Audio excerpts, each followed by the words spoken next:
जय भीम दोस्तों। अधिकार की लड़ाई में निमंत्रण नहीं भेजे जाते। जिनका ज़मीर जिंदा हो वो खुद मैदान में आते हैं, वो खुद मैदान में आते हैं। एक बार फिर से बहन कुमारी मायावती जी ने हमें 9 अक्टूबर को लखनऊ बुलाया है। असल में 9 अक्टूबर बहुजनों के लिए एक दुख भरा दिन है, क्योंकि इस दिन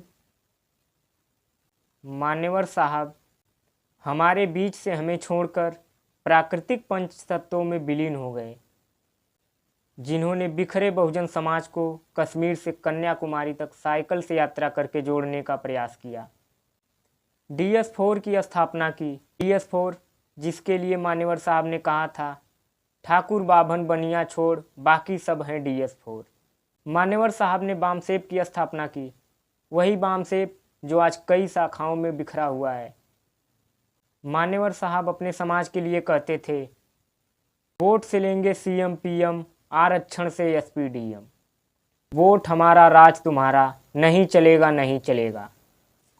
जिसकी जितनी संख्या भारी उसकी उतनी हिस्सेदारी।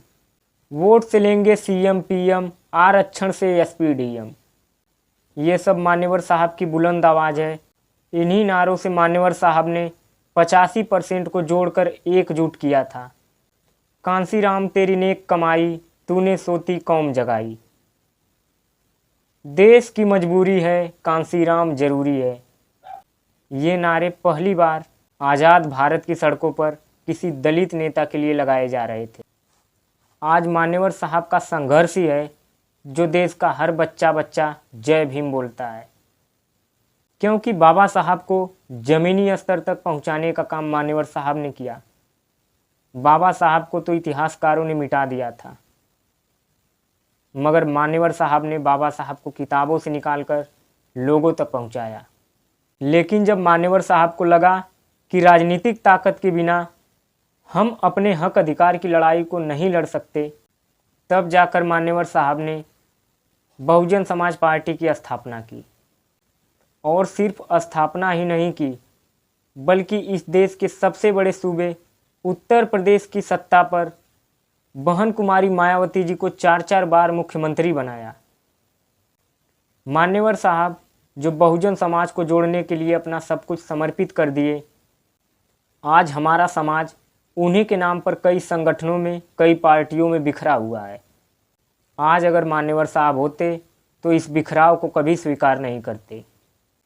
आज अगर मान्यवर साहब होते तो बहुजन एका बनाने के लिए कहीं सड़कों पर रैलियां कर रहे होते, अपने समाज और संगठनों को जोड़ने के लिए कहीं सभाएं कर रहे होते।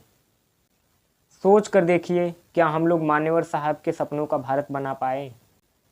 हम उनके नाम पर अलग अलग पार्टियों में, अलग अलग संगठनों में बिखरते चले गए। अगर सबका उद्देश्य एक है तो सब एक साथ क्यों नहीं हो सकते? इसी बिखराव को दूर करने के लिए, बहुजन समाज की एक बार फिर से सत्ता स्थापित करने के लिए बहुजन समाज पार्टी ने अपने कार्यकर्ताओं से और अपने उच्च पदाधिकारियों से लखनऊ में एक साथ पहुंचने का आह्वान किया है। हमें 9 अक्टूबर को लखनऊ पहुंचकर विरोधियों को यह आभास कराना है कि हम एक बार फिर से पूर्ण बहुमत के साथ सत्ता में स्थापित होने जा रहे हैं।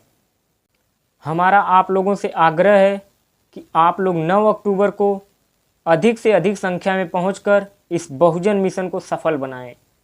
जय भीम, जय भारत, जय संविधान।